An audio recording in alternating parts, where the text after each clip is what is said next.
México educan a los niños para ser sumisos y obedientes.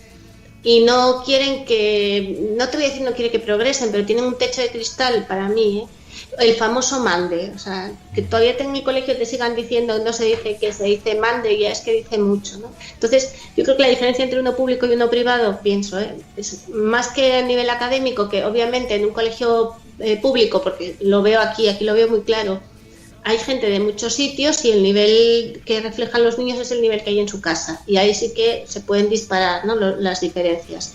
En uno privado, pues más o menos anda todo el mundo por un estilo. Y además, por ejemplo, el colegio al que iba Bernardo era un colegio que tenía como 36 nacionalidades, o sea, un montón. Y en ese sentido, sí que notaba que los niños les daban para pensar. Un poco diferente, ¿no? Tampoco se mataban, pero bueno, un poco distinto en ese sentido. Y los demás yo creo que no, porque la sociedad mexicana está un poco basada en eso, ¿no? En tú mandas y yo obedezco. Y en realidad quien tiene la posibilidad de cambiar ese tema, tiene la sartén por el mango, son los que están arriba, eso nadie quiere que cambie. Pero eso ya te digo que es una cuestión muy personal, ¿eh?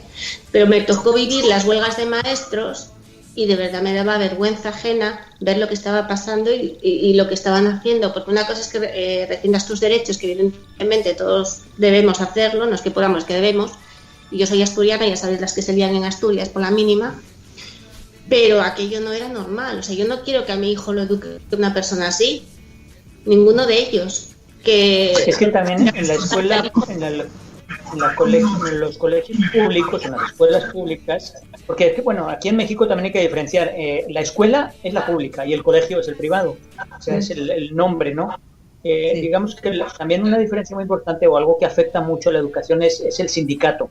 Aquí el sindicato tiene mucho poder en los colegios públicos y desafortunadamente velan más por los intereses propios que por el interés del trabajador realmente.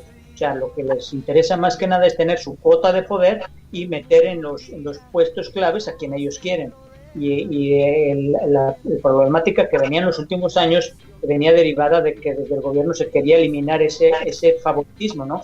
Donde las plazas dentro del profesorado o dentro de la Secretaría de Educación Pública se heredaban. Es decir, que si tú eres profesor, pues ese puesto se lo cedías a tu hijo, no importaba si tu hijo no había terminado la primaria o si no tenía ni la más remota idea de dar clases, lo ponían a dar clases. Entonces, ¿qué se hizo en México? Se empezó a exigir o se emitieron leyes para exigir unos exámenes, pues una como seguramente que se hace en muchos países, para poder ponerte delante de un aula tienes que tener ciertos conocimientos, y eso es lo que se pedía. Empezó a decir, ¿sabes qué? Vamos a poner exámenes a los profesores para ver si están capacitados de estar delante de una clase, de un salón. Y eso es lo que protestaban. Decían, no, yo no quiero que me pongas a este examen. Pues es algo, o sea, son reclamos que son, digamos, que lógicos, el pedirle a un maestro que oye, quiero evaluarte a ver si estás capacitado para estar delante de una clase. Y lo que se proponía, la oferta era decir, no te voy a quitar, o sea, te voy a hacer la evaluación. Y si no apruebas la evaluación, no te voy a dejar sin trabajo. Lo que voy a hacer es te voy a llevar a capacitarte para que puedas ponerte delante de unos chiquillos. O sea, no era dejarlos sin trabajo, sino yo creo que una oferta lógica y normal, ¿no? Decir, oye, ¿sabes qué? Voy a evaluarte, a ver si estás capacitado para hacer el trabajo, y si no lo estás, te voy a capacitar para que puedas hacer tu trabajo. No es decir, ¿sabes qué? Si no estás capacitado te voy a echar a la calle. Y eso era la mayor protesta, o sea, no querían que se les pondría esos exámenes para evaluarles. Eso es lo que pedían, y en esas manifestaciones y en esas huelgas es lo que pedían los profesores, que no se les capacitara.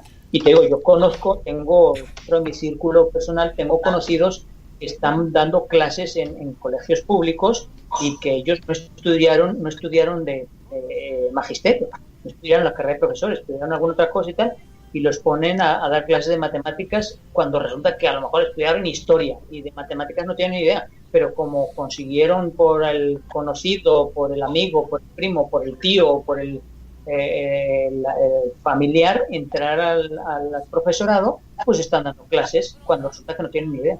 Entonces eso yo creo que es uno de los grandes problemas también de México, que el sindicato tiene una fuerza muy grande todavía dentro que es los colegios públicos, y entonces ese sindicato no le interesa también, y influenciado por el mismo gobierno a veces, y políticos, no les interesa que la educación vaya para adelante, sino que sabes que lo que me interesa es sacar la mayor provecho posible y que los chiquillos nazcan crezcan con una educación inferior, para así el día de mañana pues tener ahí una borregada a la que pueda llevar a los mítines y que me vote a cambio de unos tacos o unos bocadillos de pan con frijoles, y mis hijos, porque los hijos de los profesores que están en las escuelas públicas habitualmente van a colegios privados que reciben una mejor educación. Sí, yo tenía esa idea más o menos, pero como tampoco estudié el tema muy a fondo, aquí por ejemplo sí se hace, y es un arma de doble filo. Aquí en Texas, no saben todos los estados, les hacen un examen que es el examen estatal, el STAR, de determinadas materias conforme van subiendo de curso. Empiezan en tercero, mi hijo los ha tenido ahora de matemáticas y de lengua. Y no evalúan a los niños, evalúan a los profesores, porque los resultados que den los hacen los niños, pero según los resultados le meten caña, digamos, a los profesores. Y al final lo que pasa es que están todo el año machacando a los niños, que no os podéis imaginar, el mío porque es de suyo Pancho, pero de ponerse enfermos. Había uno que estaba todo el día llorando y acabó en el médico con depresión, uno que está ahora en quinto, porque los machacan, porque necesitan que saquen buen resultado. Pero algunos evidentemente lo van trabajando durante todo el año y bueno, pues lo toman mejor, ¿no? Pero los hay que no dan palo al agua, los profesores, como en todas partes. En todas partes hay gente buena y mala. Y cuando llegan los STAR es el drama del siglo, Son 4 horas. Tuvieron a mi hijo, que además es hiperactivo y con déficit de atención, imagínate, 4 horas encerrado haciendo exámenes. 4 horas para matemáticas un día y 4 horas para lengua al siguiente. O sea, eso es demencial. Tenemos a Juan Carlos, que está muy callado por ahí, nuestro querido Juan Carlos. Yo sé que tú no eres madre, por lo menos madre no eres. No. No, Juan Carlos, aunque eres padre y mentor de tu perro guía, ¿no? De Siona, de tu perrita, ¿no? Exactamente, sí. Tú como obviamente no has vivido mucho, quizás como espectador, o las oídas que has podido escuchar del sistema de educación, o lo que sufren o lo que padecen las mamás extranjeras, en este caso españolas, que vienen aquí a México. ¿Si has oído algo o has valorado alguna vez este tema o no? No, pues como dices tú, a mí como que me agarra más lejos. Pero ahora que les oigo a ellas contar todas las películas con sus hijos y en las escuelas, tanto de México como de Estados Unidos, me quedo asombrado. Fíjate, ¿no? Del sistema educativo. Fíjate que el sistema educativo que tiene la Organización Nacional de Ciegos Españoles, obviamente en España, para los niños invidentes, en la cual tú has participado, ¿verdad? El sistema educativo es una maravilla, ¿no? El que tenéis allí, en la organización. Sí, exactamente. Lo que hace la ONCE a través de las 5 escuelas que tenemos, tiene un acuerdo con el Ministerio de Educación y se hace el mismo trabajo que se hace en una escuela pública normalizada. Okay. Y ahí la única actividad especial, digamos, o distinta a un niño vidente sería el aprendizaje de la lectura en braille, ¿verdad? Exactamente, sí, la lectura en braille, o si tienes resto visual con vista pero ampliada. Ajá. Y también mucho los audios. Antiguamente sí, antiguamente para estudiar, yo que por ejemplo estudié en un colegio normalizado, integrado, para apoyarme, me daban en matemáticas, no, pero ciencias sociales, me las daban grabadas con voz humana. Okay. ¿Y tú crees aquí, Juan Carlos, que aquí en México un niño pues en edad escolar que sea invidente puede tener las mismas posibilidades, o el sistema educativo mexicano a esos niños les ayuda o no? No sé, es que he tocado alguna vez el tema con algún madre de niño ciego, y la verdad que he sido comentarios de que hay niños con 8 años que todavía no saben ni leer ni escribir en braille. Claro. Cuando en España hay niños, a mí ya me quedé ciego mayor, pero yo cuando estuve en Madrid estudiando en la escuela de la ONCE, igual tú sí la conoces, ¿dónde está, no? Sí, claro, sí. O sí, me contó, no sé, un chaval que estudió conmigo un año, él estaba ahí desde los 6 añitos, que con 6 años ya leían en braille y leía. Fíjate que... Perfectamente. ¿Qué diferencia? Hay una cosa en México que es muy importante, claro, es solo para ciertas clases sociales, no pueden todos acceder, que es una ayuda que se da en algunos colegios para niños con discapacidad o con algún problema de aprendizaje, que son las sombras, y que son, en España son las profesoras de apoyo, y aquí son profesoras que los padres contratan para que le den apoyo al niño. Y a mí eso creo que funciona muy bien. Obviamente tienes que pagarlas, son caras. Claro. Pero bueno, Paz sabe mucho más que yo de esto. Háblanos, Paz. Porque... A ver, mi hijo, como eso, TDAH y toda la milonga, pues sí, tuvo una sombra, 1 año y medio, en México. Son el invento del siglo y moriría por tener una aquí. No son baratas, no, pero no es caro, ¿eh? ¿Pero o sea, cuánto puede costar? Lujo asumible. ¿Cuánto puede costar, Paz, una sombra?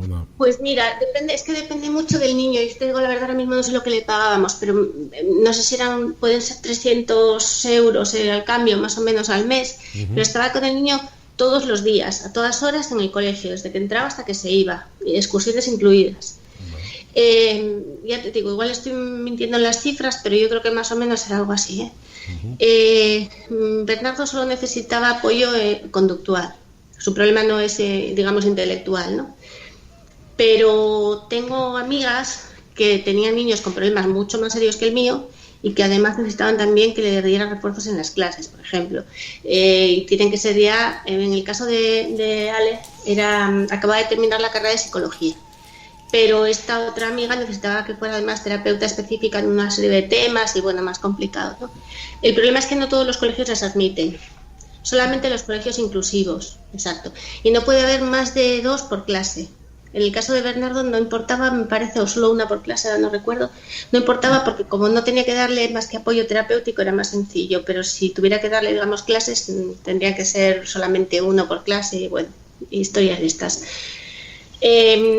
Sigue siendo un problema, porque hace poquito, no sé si viste, Elena, una chica que se viene ahora a México, su hijo tiene una importante sordera en un oído, creo que en el otro parcial, y estaba buscando un colegio al que pudiera llevarlo. Ventaja que tiene en México, y ya os digo, hablo como ESPA, no como local, que la cosa es diferente, pero aún así es cierto, o sea, cualquier terapia es mucho más barata en México que en España o que en Estados Unidos. Otra cosa es que los sueldos también son más bajos y todo lo que tú quieras, pero efectivamente tienes acceso a muchísimas más cosas en ese sentido. Y una vez que sales del sistema, porque yo estoy también en un grupo de padres con niños TDAH, terrible, bueno, con trastorno por déficit de atención e hiperactividad, ¿no? En España, pero también hay en otras partes, porque aprovecho para decir que aunque nos llamemos mamás españolas en México DF, empezamos con ese nombre así por cariño y porque es cierto, lo éramos, pero ahora hay mamás, no mamás, españolas, papás muy poquitos, aquí, por aquí andan los privilegiados, pero papás debe haber 3.